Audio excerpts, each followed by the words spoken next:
absolutely love my Ilford Jacket by the Friday Pattern Company. Today, I'm going to tell you why I love this jacket so much, show you some twirls, and I'm going to give you a few tips if you decide to make the jacket. Hello, I'm Christine, and this is Christine Sews a Lot. Welcome to Friday Sews.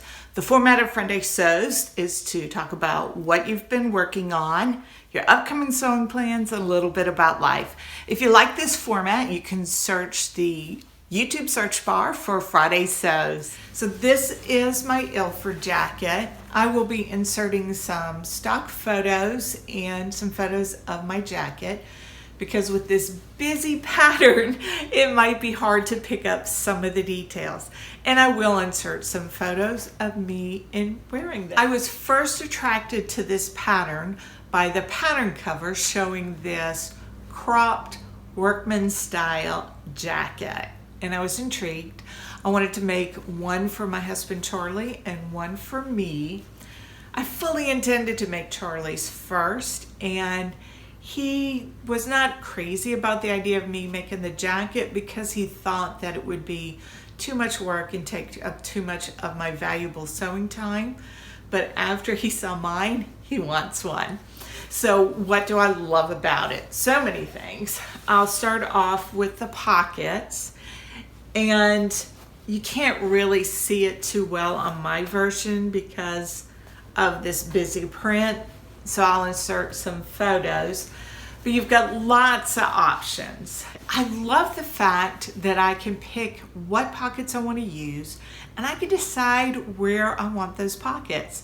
I don't have to put them at the same level. If I want one higher than the other, I can do that. I can put the pockets, if I want them level with the bottom, I can put them level with the bottom. If I had wanted to angle them, I could have angled the pockets.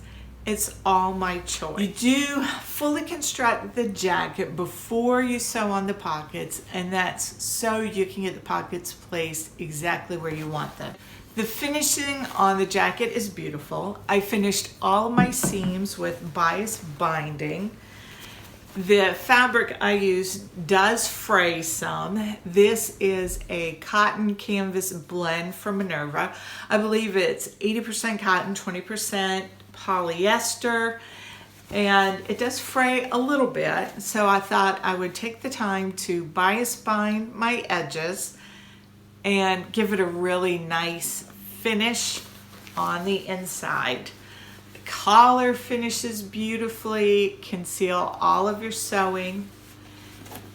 There is no collar stand, as you can see. It just goes in flat, beautiful drafting, so everything comes together really, really nicely. I knew that I definitely wanted to put in a sleeve, placket, and a cuff, and use flat jeans buttons. I inserted these buttons with my cam press. I have a table cam press.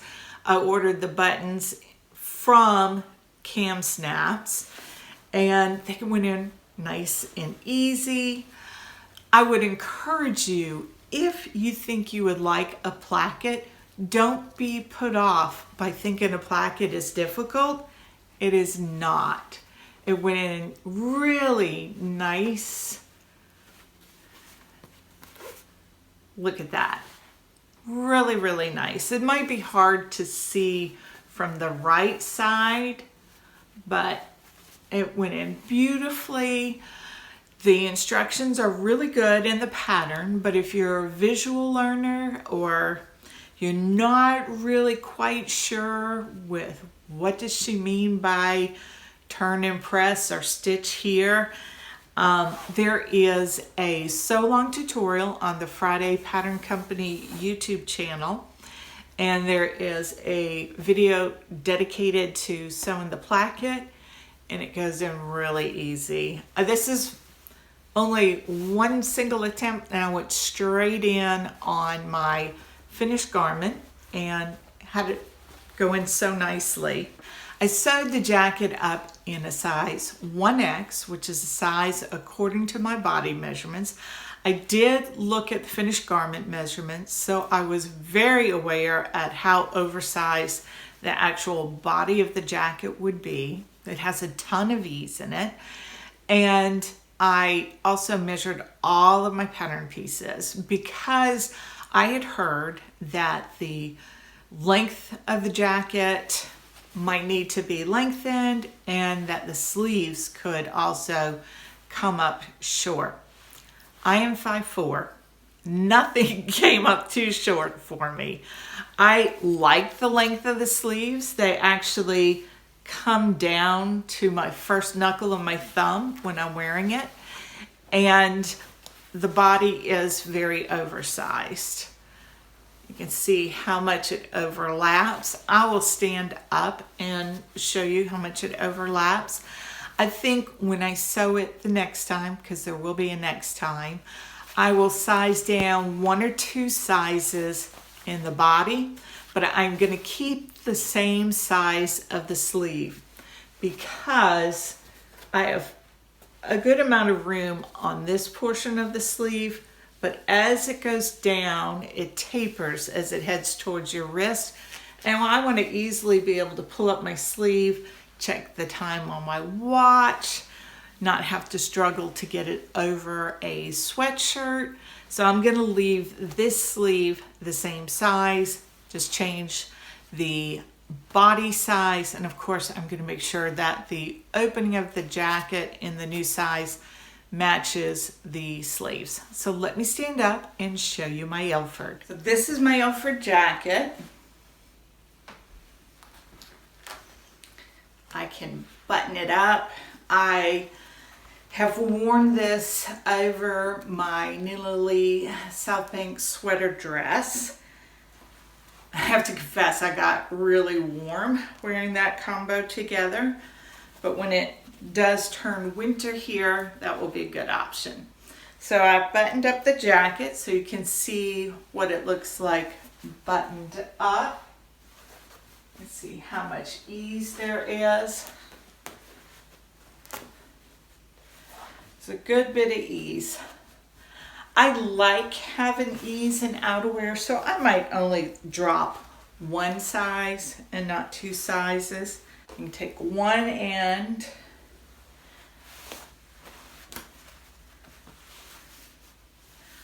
that is a good deal of overlap. It's very comfortable. I can put my hands in the pocket. And this is one of the things I did when I was deciding where to put my pockets, was I wanted to be able to stick my hands in, bring it in like this.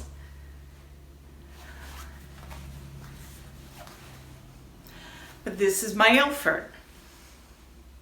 I did tell a little bit of a fib in my last video, or 2 videos ago, where I said I was going to be focusing November on sewing for gifts. And I've done some of that, but I started on another project for myself. I know, I said I was going to dedicate December for me sewing, but evidently I could not help myself. I'd had some patterns printed and they were calling to me to be sewn up.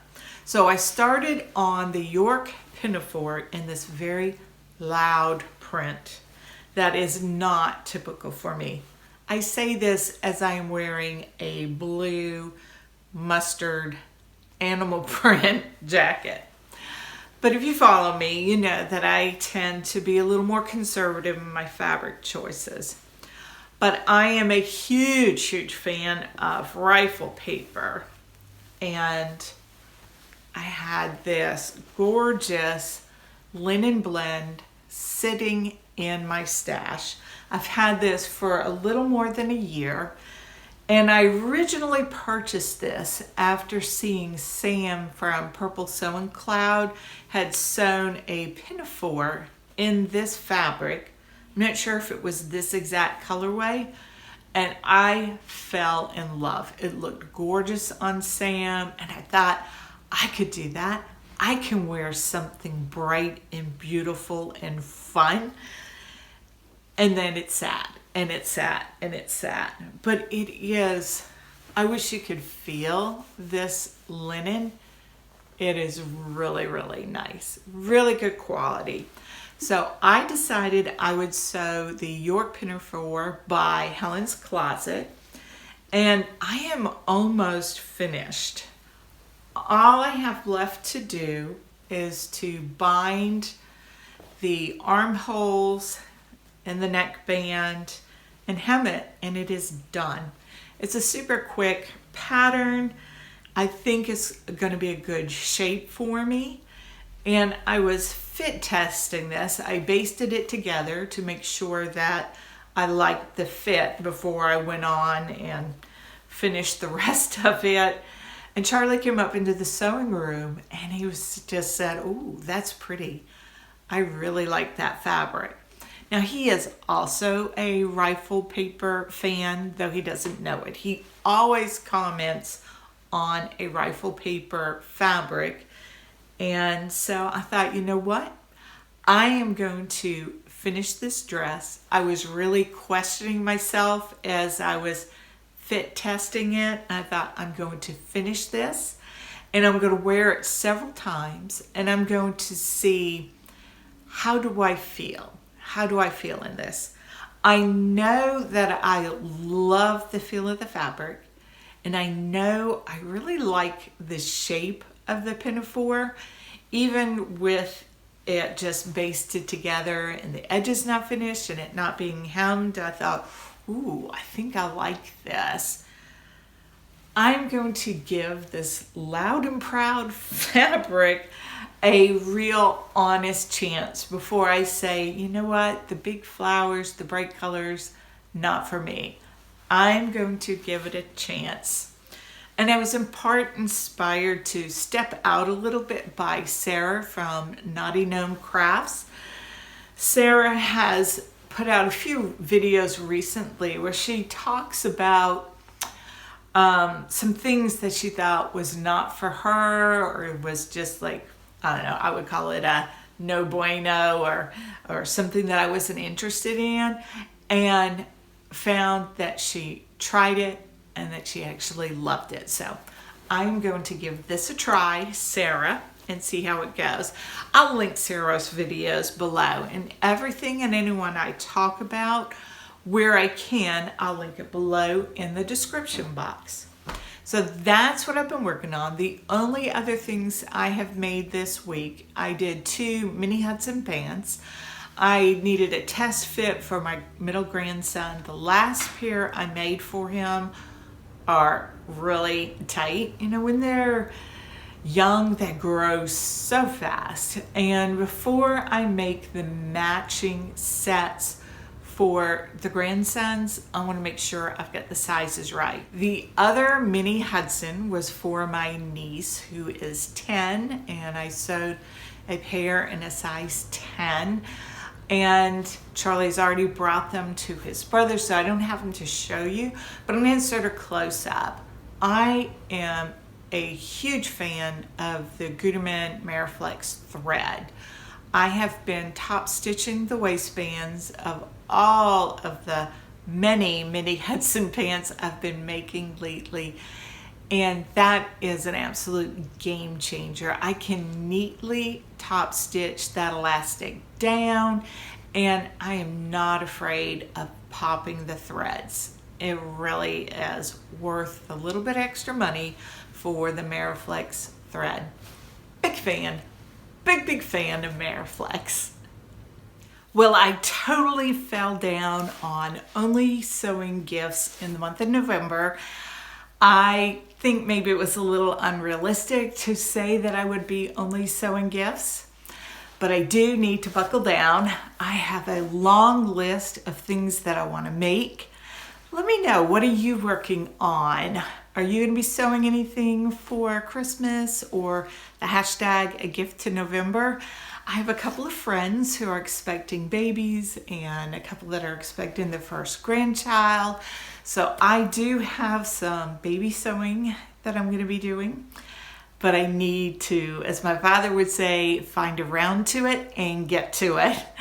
I'm going to insert a photo here of the big pile of fabric on the guest bed. I am filming in the guest room today, And as Charlie says, I have left my mark in every room of the house, which means I need to bring my sewing back into the sewing room and not spread it out.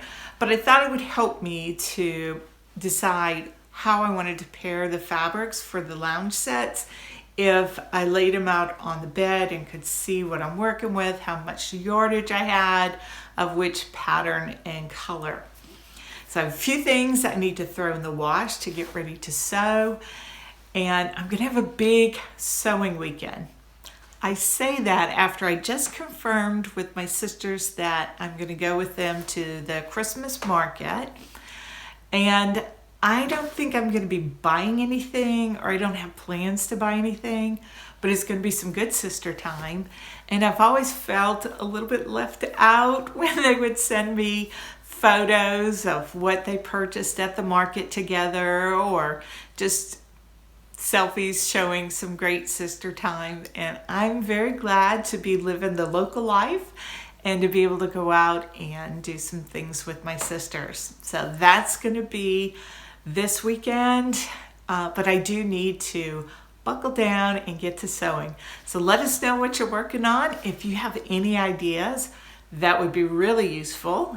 Any quick gift sewing ideas, hit us up below. I think we could all benefit from that.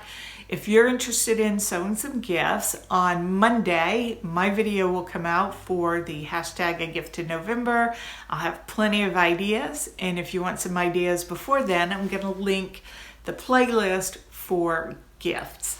Until next time, I hope you have a joyful week and that you find the good in all things, especially sewing. Bye.